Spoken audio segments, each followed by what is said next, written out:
Hi, everyone. Thank you for joining us today. I'm Marche, the webinar director here at Advice Chaser. Before we introduce our guest and get started, I do need to do a little bit of legal housekeeping. Advice Chaser, the host of this webinar, is not a registered investment advisor. We cannot and do not give financial advice. Today's presentation is for educational purposes only and could not be considered advice for any person's individual situation. Advice Chaser regularly hosts informative webinars such as this one, featuring a variety of knowledgeable professionals, many of whom are licensed advisors. Any opinions, ideas, jokes, or principles expressed by presenters are their own, and however true, funny, or interesting are not endorsed by Advice Chaser. Please do not act on the information you hear today without consulting a qualified financial professional. Well, we're thrilled to bring you this educational presentation. Dave, if you want to go to the next slide here. Attendees are muted, but we do encourage you to ask questions using the chat box, and the presenter will answer those queries during or after the webinar today as appropriate. If you ask a question in the chat box, go ahead and leave your phone number as well. If we can't get to your question during the event, we'll make sure someone reaches out to you after today's event. We want this experience to be as educational as possible, so please don't hesitate to ask for clarification or expansion of the material. I'd love to introduce you to today's presenter. Dave Grant is a certified financial planning professional and the owner of Retirement Matters. Dave has provided fee-only fiduciary financial advice to clients since 2007 and specializes in retirement income planning. And his initial focus with clients is to help them understand what they want to achieve in life, what goals to set, and how important those goals are in comparison to one another. It's then his job to bring the best investing and retirement income strategies to aid in building an ideal life and having a customized financial plan at his clients' fingertips. And Dave, we're excited to have you here, and I'm going to go ahead and turn over the time to you. Thank you very much, Marche. I am excited to be here. This is a fun topic to talk on. We're going to be talking on retiring as a couple. And that's an issue that faces, a lot of people. And it's something that is very unique when you're looking at each relationship individually. So we'll touch on different topics. We'll talk about things that are non-financial as well as the financial aspects, and then also some of the oddball things that get thrown in as well. So the first thing that we are going to look at is, communication's key as you're going through this big life transition. I'm not a therapist. I don't hold myself out to be one, so I pretty much am dangerous with every skill that I have at this point. But my goal when I'm sitting down with people is to help them understand that the only way that this whole transition is going to be appropriate, successful, and everyone's going to feel the benefit from it is to be communicating throughout. So that means that you are talking to your spouse or your partner and you're being very honest with them. It can be, I'm really looking forward to retirement, or it can be the opposite. It could be, I'm kind of scared. Like, I don't know what to expect. I've seen some people go through it before and they didn't go through it how I thought they would go through it. But, talk to the person you're sharing life with and make sure that they understand what you're feeling and you're also hearing them at the same time. So you can be talking about the emotional aspects of what retirement is feeling like for you. It can also be the financial aspects of it as well. That, I think, gets talked about a lot more than the emotional aspects of it, because, in my profession, that's one of the main focuses I have in taking people through the whole retirement transition, is making sure they're financially prepared. But when you're talking about things to your spouse or your partner or a financial professional too, it leads to less stress. And that's the ideal outcome for everyone, is going into that transition and making sure it's enjoyable. So the important question you have to ask is, what is retirement for you? What are you expecting out of it? What is it going to mean for you? And that you really have to boil down and say, well, it's not about the money. At this point, retirement is going to be, how are you going to spend your time? And that can be spent freely without spending any dollars. You could be spending time volunteering, spending time with family, doing things that are free, that are enjoyable, and money doesn't even have to enter the conversation at that point. And it's helpful if it doesn't, because if you're not building a retirement that is enjoyable, that you really want to spend time, diving into, the money is not going to really make a difference whether you enjoy retirement or not. So it's almost a case where you have to sit down with that person that you're retiring with, and you have to get down to the nitty gritty. You got to talk about, well, what age do you want to retire at? What do you want to be doing? Where do you want to live? What kind of lifestyle do you want to lead? I'm nowhere near retirement, but I have these conversations with my wife frequently because I have these conversations all the time at work. So it's almost like a continuation of my work day. She's a teacher, and she will get full benefits when she is the age of 58. I don't have a pension. I'm self-employed. So pretty much every dollar that I make, I decide what I want to do with, whether I save or I spend it. So then we talk about, well, are we going to retire together at 58? Is she going to keep working and collect her pension and do something different? Am I going to keep working by myself? Is she going to retire and live a life of leisure, and I'm just going to keep on going because I can, and 58 young in the whole scheme of life? Where are we going to live? We live in Illinois. It feels like it's winter for 13 months of the year here. It's ridiculous. I hate it. So I'm not living here. She can follow me if she wants to when she retires, but regardless, I'm not living here anymore. Have we come up to that decision together? No, I'm leaving, and we will retire together at some point. Depends at what point we decide to live together then. But I'm moving to the sun.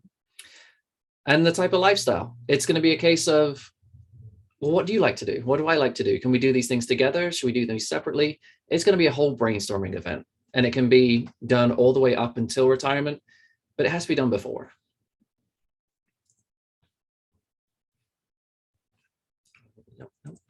All right, in terms of the retirement transition, it is not easy, especially if you do it at the same time. You're going from a situation where it can be, we're working, we're almost ships in the night, we're seeing each other for dinner, maybe, and we're spending some time together during the week, and we're doing things on the weekend. But other than that, we don't see each other because we go our separate ways for work, or someone works, someone stays at home, whatever the situation may be. If you retire at the same time, you're now going to seeing each other all the time. And the amount of stress that comes with that cannot be understated. Yes, you might love that person and know your life partner, but you're now seeing that person a lot more than you thought you would and ever have done in your life. And that's just, it's a transition. It's very different. So you do have to give, you and your spouse, you and your partner, you do have to give each other space. That can be prearranged to say, okay, I'm going to go do this in the morning. Let's spend some time in the afternoon. And I understand that you're going out tonight. That's great. Let's schedule this out. Or it can be, I am aware that you need your space in the house. Whenever you need to go there, tell me and I'll leave you alone. Now, these things have to be deliberate and kind of laid out together. Now, this is going to be a 30-year period, God willing, if you're happy and healthy, of retirement. So that means that this is going to take a while to get used to. It's going to take a while to kind of flow into that rhythm again of just like how you were living life before. So be patient. Make sure that you're giving each other enough time to adjust. And honestly, this can take more than a year to go through, because now you're going through the different seasons of life, looking at that person day in, day out. And you never know how you're going to go through the Christmas period, seeing each other all day, every day. But once you've gone through it once, then you understand, do we need to adjust? And do we need to do anything different? So that brings up the question of, well, do we retire together or are we retiring separately? And that can be, using my example before, it's if you are the similar age, you may actually get to the stage in your career where you both decide, okay, we're going to retire together because that's a natural progression of our career. If you have healthcare through work and then you decide that you don't want to fill in a gap between that healthcare gap, you both may retire at the age of 65. Well, if you're the same age and you hit Medicare at the same age, then you're retiring the same age. And it's pretty much just going to carry on that transition where you both do it together. Well, that brings up the question of, well, if we're retiring together, we both had to figure out a routine together and separately. So how are we going to go ahead and do this? And how is that going to change our relationship? It will change the relationship. There's no doubt about that. I've seen people fall deeper in love with each other because they retire together. Sadly, it goes the other way too. When you're around someone for so long and you haven't been around them before, you learn who they are all over again. And sometimes it's great, sometimes it's not. So you have to be ready for what that transition might bring.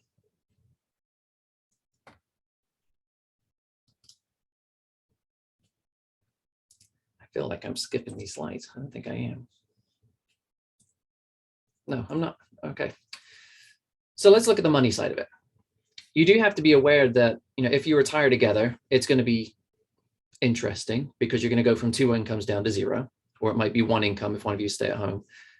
But then if you stagger retirement, it could be, okay, well, if we're 2 earning households, we can go down to 1, figure out what that feels like. And then at another point, we can go down to 0, knowing that we've gone through that transition and figured out this is the way we're going to do it. And it's not just cold turkey going from 2 incomes down to 0. But what are the considerations if you decide to do that? Well, you could figure out, okay, well, if I'm, let's say you both earn the same amount of money. Let's say it's $100,000. Let's use easy math. Well, if you're going from a $200,000 household down to a $100,000 household, how does that affect your savings rate if you still need to save more for retirement? Does the person who's working, do they need to double their savings if you want to keep the savings rate? And then how does that affect your spending? Or does it make sense that if your savings is all on track, does the person who's still working, they still need to save the same amount, but it means that your household savings goes down. So it means your wealth grows a little bit less. Again, those things, it's all about that communication again, to understand, well, how much money do we have? How much money do we need? And how much do we need to keep saving?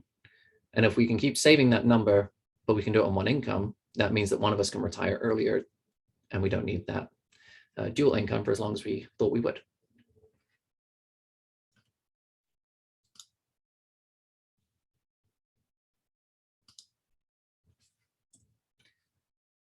So as you are in retirement, let's say that you are both 62 and you are thinking about, well, when is the right time that we should retire? Well, Social Security is going to come into play. And let's say that you are both working in the private sector, you're both eligible for Social Security. You can start claiming at 62, but you get a permanently reduced benefit. Your full retirement age is between 66 and 67. And depending on when your birthday is, that means that at that age, you can collect your full benefit that you've earned throughout your career. You can also delay it all the way up until the age 70. So you have a period of 8 years where you can start collecting Social Security in your household. Some people decide that they want to collect it straight away, but that means that they are sacrificing a big benefit throughout their lives by claiming it early. It's going to be a permanent reduction. One way of seeing it work is where one spouse claims at their full retirement age, 67 or 66, depending on when they were born, and the other one delays it until they were 70 so that they can get that bump up after their retirement age, which is 8% per year. That means that they're receiving some money now, but they're going to get a larger benefit from what they could have had if they were receiving the other one now, and they bump it out to the age of 70. There's a lot of different strategies. And it has a lot of different bump-on effects as to how this affects your wealth. How does it affect what we're living on now in terms of pulling out of a portfolio? What does it mean if one of us dies early and there's survivor benefits that come in? Social Security has a lot of different strategies, and it's definitely something I would not go through alone, because once you start taking benefits, you can get to a certain point where you can't reverse it. So definitely ask some questions before you go through this whole process. Age gaps. This is where we got our oddball situations here. So let's say that, and I'll start making up a scenario. I am 39. Let's say my wife is 50. So it's an almost 10-year age gap. Well, what happens if she decides to retire at 60, but I'm 50, and I'm not going to retire till I'm 65? That means I'm working 15 more years while she's in retirement. Well, that means that likely my investment strategy is going to be different than my wife's. I've got 15 more years where I'm going to be investing. I probably might take more risk because I've got a lot longer throughout my life where I can just let, the market ride, and I can just get returns. And if the market drops, I can ride those out a little longer. My wife, she may not have that time. She may be a little bit more conservative. So age is definitely going to throw a nice curveball in that situation for you. It can change Social Security strategies too. If someone is collecting let's say it's a 10-year gap. If someone starts collecting at 67 and the other one on the other partner is 57, that is going to affect survivor benefits once you get down the road. Let's say that that person collecting at 67 actually dies at the age of 80, and now you've got someone who's the age of 70 starting to collect Social Security survivor benefits. Well, by collecting at 67 versus waiting until 70, that survivor benefit is lower than what it could have been. So there's a lot of different strategies that go into age gap relationships, and it also affects, required minimum distributions. If you're taking those minimum distributions at age 72 and someone is 62, that could be a big change in, okay, well, how does our budget need to change if we're taking out this money because we have to? How do our taxes change?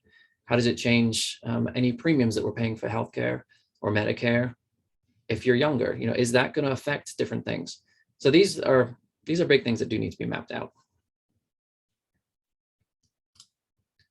So retiring as a couple it's interesting. It requires a lot of communication. And when you've got the oddballs of, well, if we've got an age gap in our relationship, or if there's a health issue, you do need to do a lot of in-depth, complex planning before you get to that retirement age. I do have a couple questions before we end here. Can you talk a little bit about retiring when your risk tolerances are totally different? Yeah. So, and maybe can you address if you don't have an age gap? I know we talked a little bit about when there's an age gap, but maybe you can talk about that as well. Yeah. So I use myself as an example. My wife is a teacher. She's risk adverse. She doesn't like to take too much of it. I started and ran my own business. I could take risk all day and eat it for lunch. It's awesome. I love it. So we are on very polar opposite ends. We're the same age though. So that is a conundrum right there, because we're going to be retiring on the same timeline, but yet our risk is completely different. So you can look at it one of two ways. One, you can find the midpoint and say, well, if you're risk adverse and you're a risk taker, we need to find a midpoint where both of you are compromising, but both of you are comfortable. And that's what your portfolio is going to be. That's what various different situations that require risk in your situation are going to be. And it's just going to be a midpoint. The other way to look at it is to say, well, there is no midpoint. You're so far apart that either of you are going to be, well, both of you are going to be unhappy if one of you is taking a lot more risk and the other one is taking not enough. So we'll build two separate portfolios. If you're saving as a risk adverse person, we'll make it less risky. On the flip side, if you like to take risk, then we'll build that portfolio. Everyone's happy in that situation because you're taking the same amount of risk. And then when you look at it from a couple perspective, you're actually coming at the same situation as everyone meeting in the middle, because the risky portfolio and the non-risky portfolio, once you lump them together, it becomes a portfolio in the midpoint. So it's the same solution. I have one more question here before we end. Do many couples that you see decide maybe to have part-time work or consulting work or maybe volunteer work as a way to give each other space in addition to the other benefits of working? Definitely. I think that is a natural transition. When you're going from full-time employment, it can be really hard to retire cold turkey. And so that's when people either they do consulting work or they go and work in a similar job type that requires less hours, or into teaching or whatever they may transition into. And that then takes some of the stress off being in each other's face all the time. And it then has the number of benefits of, okay, now you've kept a social circle alive that you had through work. Now you're transitioning into that as well. There's not as much pressure on the portfolio as there would be if you're taking money out versus you're earning a part-time job. And now you've also got something to talk about around the dinner table. It's not, I saw you all day. We talked all day. I don't have anything to talk about now. Now it's the shared stories. So it definitely helps. Well, I want to thank you so much for being here today. And why don't you go ahead to the next slide? I want to thank the organizations that have made this webinar possible. Thank you so much for attending. Here at Advice Chaser, we're all about helping you find a financial advisor who is a great fit for your life and your financial questions. Our matching service is free to you, and every one of our advisor partners has committed to offer a free initial consultation to anyone we introduce them to. Find out more by going to advicechaser.com and clicking on the link to find an advisor. Once again, from Advice Chaser, thank you so much for coming, and we'll see you at another webinar soon. Goodbye, everyone.